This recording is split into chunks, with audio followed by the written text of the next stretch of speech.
Thank you, Patty, for lightening the mood before we talk about a heavy topic like cyberwar.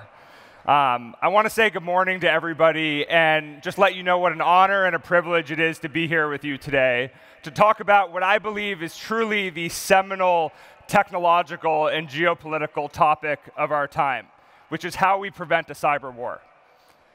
And I'm particularly inspired and excited to pose this question to this extraordinary group because the spirit of innovation that's in this audience and the technological expertise that lays before me is a big part of why I'm so optimistic that we're going to be able to navigate this challenge.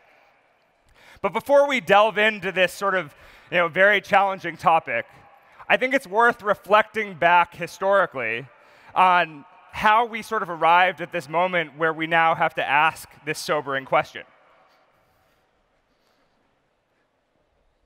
If we can go to the next slide, it's not working. There we go. Thank you. If we look at the last decade and a half, this past chapter of our history has really been a story about the advent of technology, right? That is to say, it's been an access revolution. And during this time, billions of people have connected to information, to each other, and resources. And this group certainly understands the facts and figures and extraordinary tale of what's happened. So I'll just jump right to the punchline, which is by 2020, we're going to have more smart devices in circulation worldwide than the entire population of Earth.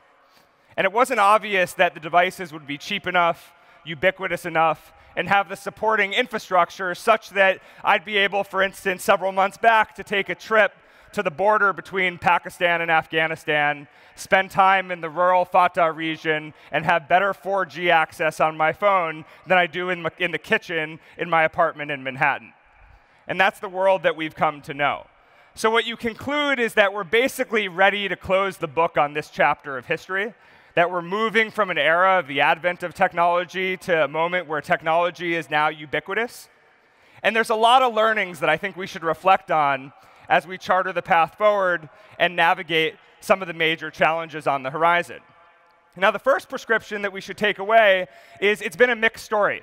On the one hand, we've had extraordinarily inspirational stories of how technology has transformed people's lives in ways that we never imagined. And everybody in this room has one of those stories. If we can go to the next slide. There we go. Thank you. For me, that story comes from a trip I took to Lahore several years ago, where I met a group of women who'd been attacked by the Taliban with acid. And through no fault of their own, the physical scars that they bear carry this terrible stigma in society. Prevents them from working, prevents them from getting jobs, and they all sort of gathered and lived together in this compound. And when I went to visit one of them, I asked her, because she was very cheery and laughing, given everything that's happened, how do you maintain your resolve? And she held up her phone and she said to me, I never used the internet until I came here, and I quickly realized that online my scars are invisible. And so the internet has given me a second chance at life. And the same woman went on to meet a man online who she eventually married. And these stories, everyone has them. They exist in every corner of the globe. They remind us that it's not just about the innovation and the gadgetry and the speed of our devices. It's about the ways in which it's really transforming people's lives. But we also know that it's been mixed. Again, if we can go to the next slide, please. We also know that some of the most heinous groups in the entire world, ISIS being the most recent example, have used technology to propagate, to recruit. They've used end-to-end encrypted messaging to coordinate logistics. ISIS has proven to be the very first terrorist organization to conduct an insurgency in both a physical and digital territory. And we'll, of course, see more of this in the future. And then if we can go to the next slide, please. If we think about the relationship between social media and politics, from the United States to Europe to the Middle East, this has been one of the most mixed bags. It's been a story about a signal-to-noise challenge. Despite more voices, despite more commentary, despite more visibility, governments are finding it to be increasingly difficult to take measurement of their population sentiments. And it's leading to underreaction and overreaction in every corner of the globe. And there's a few reasons for this signal-to-noise challenge. The first has to do with the fact that demographics, our understanding of demographics, has completely changed. And I'll illustrate this with a series of questions to all of you. How many of you, by show of hands, have multiple email accounts? How many of you have multiple phone numbers? How many of you use multiple messaging apps? I could go on and on. But for all of you who raised your hands, and I assume it's several thousand of you, what you've just illustrated to me is that you have multiple personalities, that you're walking around with a virtual entourage, because you have all these different identities, because one is your family identity, one is your work identity. People like to misbehave, so I'm sure one of them is your rogue identity. So what you conclude is that the per capita influence of the physical individual increases extraordinarily in a world where we can proliferate versions of ourselves. And this is very confusing to governments, right? Take the country of Iran, 80 million physical citizens in that country. If they're all walking around with a virtual entourage of themselves, to the regime in Tehran, it looks more like a population of 1 billion people. Complicating this further is the fact that the whole process of movement making changes. Movements that used to begin in private now unfold in public. We're seeing the advent of transnational meddling, which adds another exacerbating factor. And so what we conclude from this last chapter of history in this era of social media and politics is that revolutions are now easier to start, but they're a lot harder to finish. And they're a lot harder to finish because the accelerated pace of movement making is in some respects slowing down leadership development at the grassroots level, which is why we get all of these sort of unlikely leaders leading these uprisings or just these leaderless movements altogether. And one of the challenges is that technology raises the expectations, and it's very easy for large numbers of people to organize around the lowest common denominator, which is often what's something we don't like, a particular leader in many cases. And then it turns out after that, there's not a lot else that they agree on. And this represents one of the seminal challenges that we've learned from this past decade. There it goes. So if we think about where this takes us in the future, whenever you're talking about geopolitics, we always like to talk in terms of polarity, whether it's the bipolar world of the Cold War, the unipolar world of the sort of immediate post-Cold War era, the sort of multipolar era of the post-9/11 chapter, and some have talked about a non-polar world. So again, I would argue that the polarity we're experiencing today is multidimensional. And the reason I say that is the introduction of such vast digital topography means that there's no longer such thing as cyberspace. There's now just one international system, and it has a physical front, and it has a digital front, which means that all the challenges that have plagued the streets, all the physical world challenges that we've known for decades and centuries are now spilling over online and have a digital manifestation. Our understanding of state power also changes. It's always been the case that economics, politics, and the military determines which states are powerful and which are not. These attributes remain the same, except the powerful states are going to be the ones that can project influence in those areas in both a physical and cyber domain.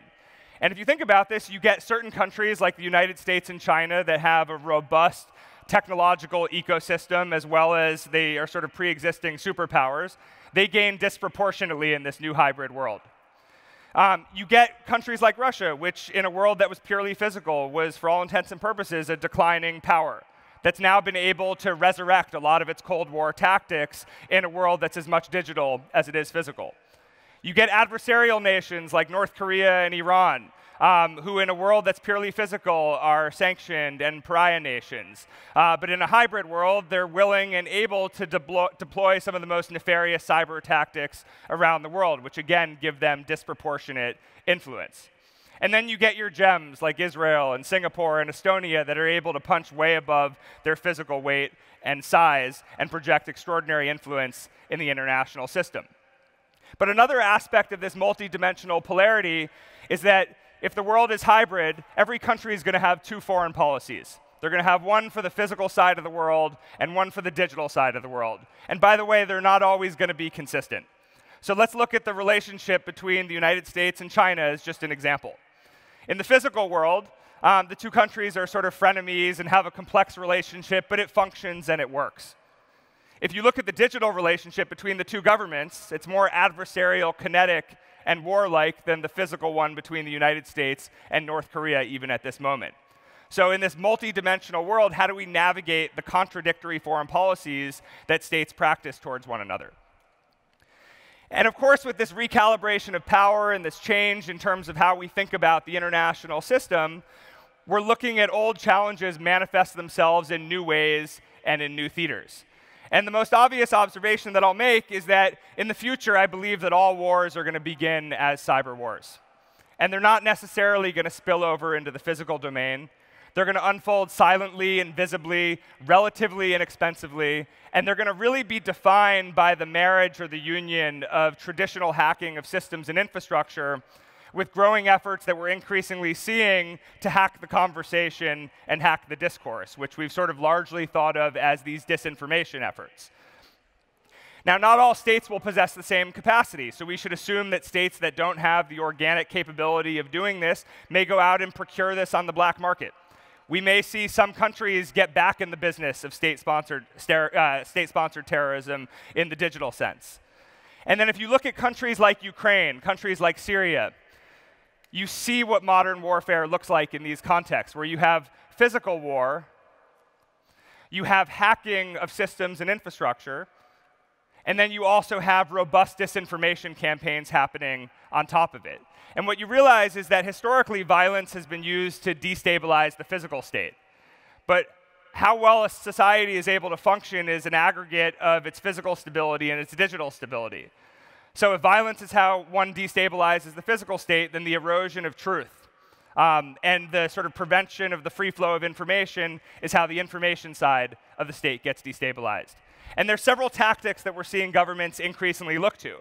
The most obvious one that people talk to is fake news. I would argue that fake news it's become this umbrella term for a lot of different things. I would argue it's one tactic in a larger arsenal of adversarial state behavior. It's the digital equivalent or the next chapter of propaganda. And by the way, there's a lot of different definitions of it. You have a second tactic, which I call patriotic trolling. This is basically when cyberbullying becomes better organized, better funded, and state-sponsored. So when President Erdogan in Turkey, for instance, decides that he doesn't want to tolerate independent journalism, he deploys state-sponsored trolls to attack female journalists with dozens of rape threats every single minute across multiple platforms. And this has a profound impact on taking key influencers out of the conversation. And then the last tactic is what I sort of describe as the digital equivalent of paramilitaries.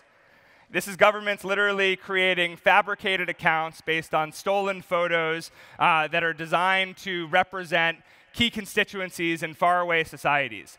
They build up these accounts to look and feel like the people that you think you're interacting with, and then they look for trending conversations around the world that they don't like, that represent fissures in other countries' societies, and they strategically deploy these accounts to interact with you and me. And the goal there is to foment chaos. At times, it's to flip an outcome. They use these to disseminate secrets, and at times, they even try to use them to organize offline events. Now, the problem with all of this is when you think about whether you're talking about cyber conflict or cyber war or disinformation, from a government perspective, if you look at the international system, there's no rules that govern how states respond to each other when attacked. Right? There's no doctrines of proportional response for the cyber domain, and as a result, we have a general absence of deterrence, something which we had during the Cold War to help keep things stable. And there's a few reasons for this. Attribution is much harder in the cyber domain. Oftentimes, it's extremely difficult to know who attacked you. Sometimes by the time you get attacked, years can go by, after which the context has changed, everybody's moved on, relationships have changed. We don't have the legal frameworks that define this. You don't have the equivalent of the nuclear hotline that we had during the Cold War. So all of this is sort of uncharted territory. And there's been experiments that governments have done. So for instance, after the Sony hack by North Korea, the United States responded with a new round of sanctions. After the Iranian regime attempted to hack a dam in the United States, a number of Iranian hackers were indicted and put on trial. But the problem with all of this is none of this sort of rises to the level of creating any kind of meaningful deterrence. None of this creates that sense of mutually assured destruction that made these sort of responses seem credible. So the question then is, if there's no rules, and if 195 countries are basically engaged in a perpetual state of cyber conflict, how do you prevent that from escalating to a point where the next great war is a cyber war? And I think this is the question that should be top of mind for all of us. And the answer is there's no perfect panacea to this problem. There's certainly things that I think governments are uniquely positioned to do.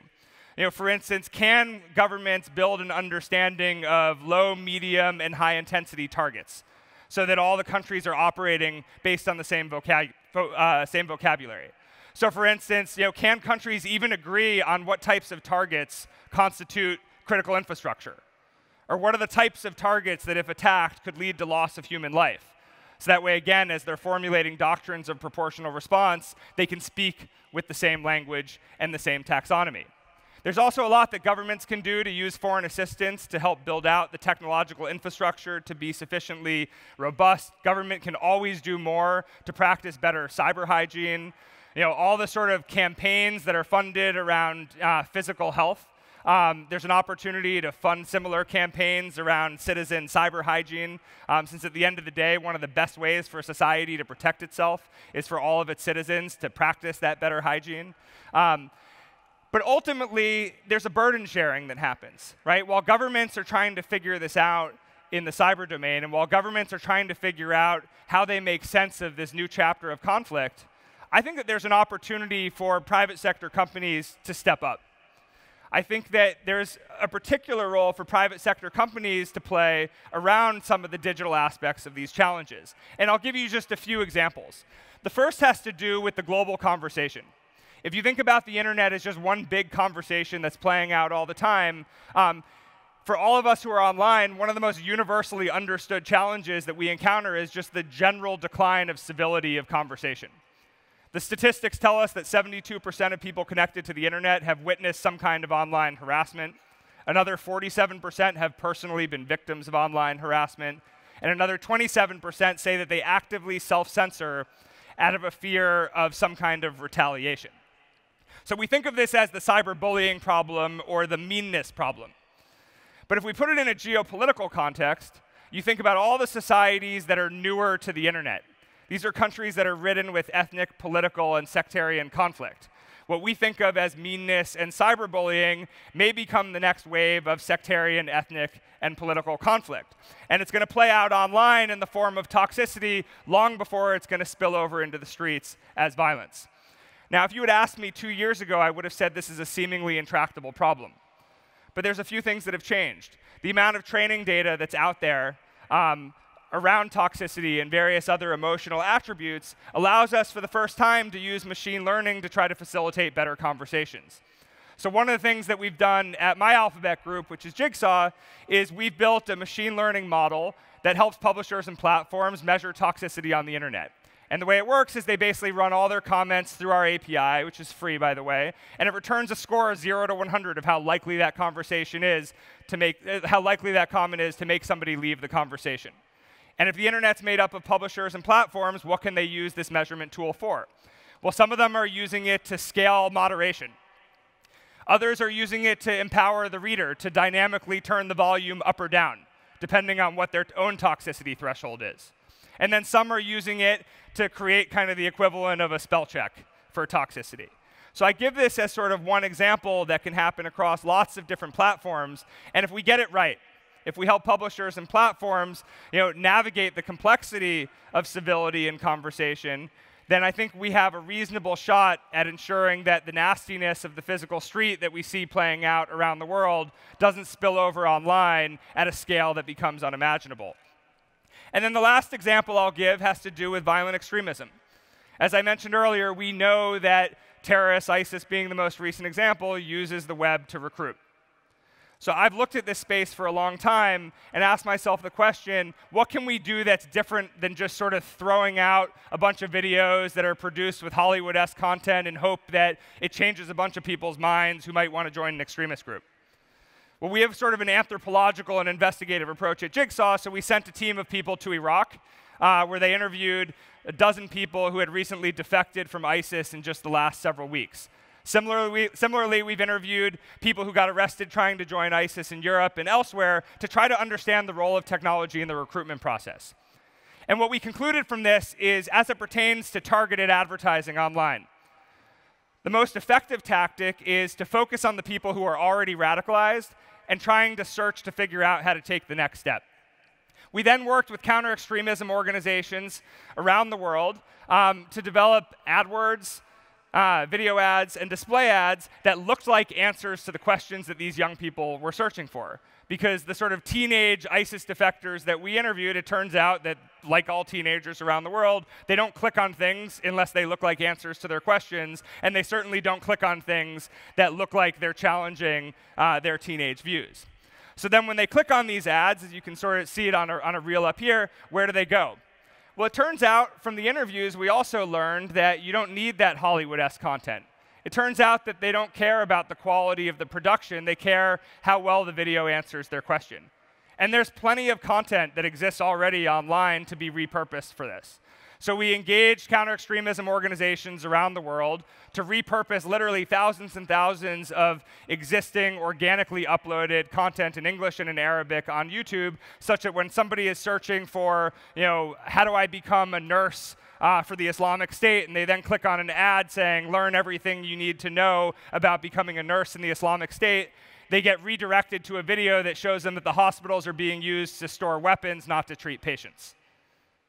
And we're able to get real analytics on how many people who searched for A, clicked on B, went to video C, and how many minutes they spent engaging. So I give you these two examples to just leave you with one final point from Alphabet's executive chairman, which is there's obviously a huge role for government to play, but in this new hybrid world, it's unfair for us to expect government to shoulder the entire burden. There's a huge role for all of us in the tech sector to play. Whether you're at a company or you're an individual entrepreneur, our most precious resource is our engineering capacity. And as we think about all of the challenges spilling over online, there's never been a moment in time where that capacity has been more needed. Thank you all. You've been a great audience.